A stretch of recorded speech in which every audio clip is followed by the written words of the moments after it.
Merci de choisir DBS pour vous informer. Voyons comment se porte notre continent. République démocratique du Congo en ouverture, le ministère de la Santé et l'Organisation mondiale de la santé ont annoncé un deuxième décès d'Ebola dans la province du Nord Kivu. Il s'agit d'une femme de 60 ans décédée dans le district de Biena. Elle avait un lien avec une autre femme qui est également morte après avoir contracté le virus et qui était mariée à un survivant de la précédente épidémie majeure. De sources officielles, plus de 100 contacts des deux femmes ont été retracés dans les zones de santé de Biena et Kwatia. Ces deux cas d'Ebola ont été détectés près de 3 mois après que la RDC a annoncé la fin de sa 11e épidémie à des centaines de kilomètres dans la province nord-ouest de l'Équateur qui a infecté 130 personnes et tué 55. Cette épidémie a chevauché une précédente dans l'Est du 1er août 2018 au 25 juin 2020 qui a tué plus de 2200 personnes, la deuxième plus importante dans l'histoire de la maladie et la plus meurtrière en République démocratique du Congo. Toujours en RDC, l'inspection générale des finances se penche ce vendredi sur les justificatifs fournis par le désormais ex-président du Sénat concernant l'utilisation des fonds que le Trésor public a mis à la disposition du bureau de la Chambre haute sous son mandat. À en croire des sources de l'IGF, il s'agit de quelques 17 milliards de francs congolais, soit environ 80 millions de dollars américains en tenant compte des périodes de fluctuation.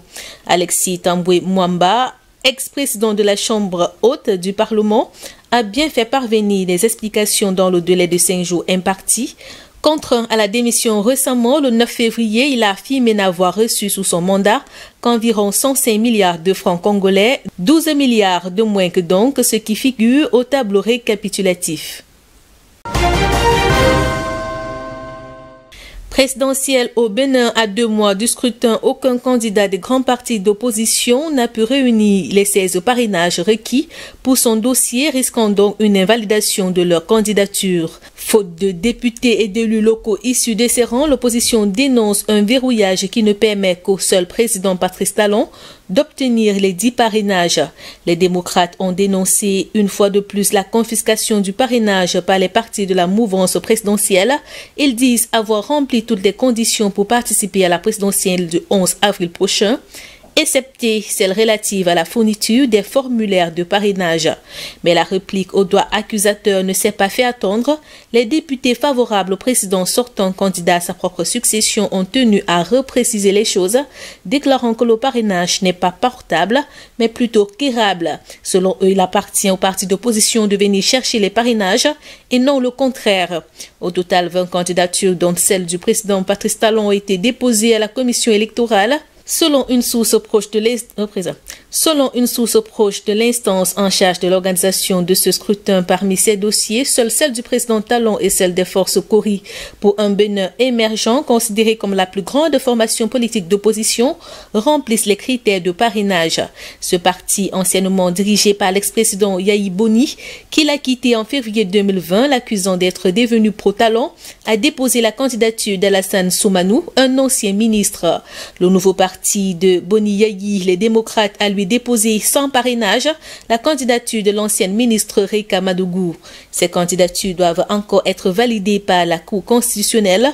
Lors de ce scrutin, les Béninois éliront pour la première fois un vice-président selon une nouvelle disposition de la loi électorale. Patrice Talon a choisi comme colistière Mariam Chabi Talata, actuelle vice-présidente de l'Assemblée nationale.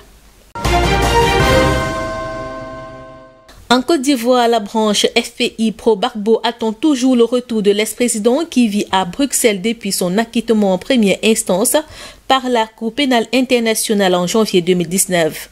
La question a d'ailleurs été l'un des thèmes centraux du dialogue politique entre le pouvoir et l'opposition en décembre, après que dans une volonté affichée d'apaisement du climat politique, les autorités ivoiriennes ont délivré à Laurent Gbagbo 2 passeports. Assoa Adou, secrétaire général du FPI pro-Gbagbo, a d'ailleurs été reçu une nouvelle fois par le Premier ministre Abed Bakayoko début février pour discuter de ce retour. Mais dans un communiqué, Assoa Adou regrette le statu quo dans le processus depuis ces rencontres malgré les multiples relances. Au Au Mali, le comité de suivi des accords de paix s'est réuni pour la première fois jeudi à Kidal, ville rebelle.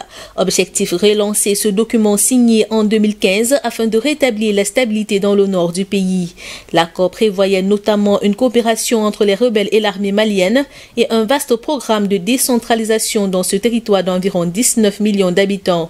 Mais il peine à être mis en œuvre. Les troupes gouvernementales ne sont retournées à Kidal que l'année dernière, alors que l'horizon d'une sortie de crise au Sahel demeure très éloigné et que persistent les doutes sur les capacités des États à assumer leurs tâches, ainsi que les interrogations sur l'engagement militaire français dans la région. En Angola, 11 mois après la fermeture des salles de classe en raison de la Covid-19, les portes de certains établissements se sont rouvertes pour la première fois dans les écoles angolaises cette semaine. La reprise est assortie aux nouvelles règles sanitaires qui seront inculquées aux enfants pendant les prochains jours, à savoir le port du masque, le respect de la distanciation physique et le lavage des mains. Et puis, c'est sur ces mesures barrières pour lutter contre la pandémie de Covid-19 que nous mettons un terme à cette édition. Merci de nous avoir suivis.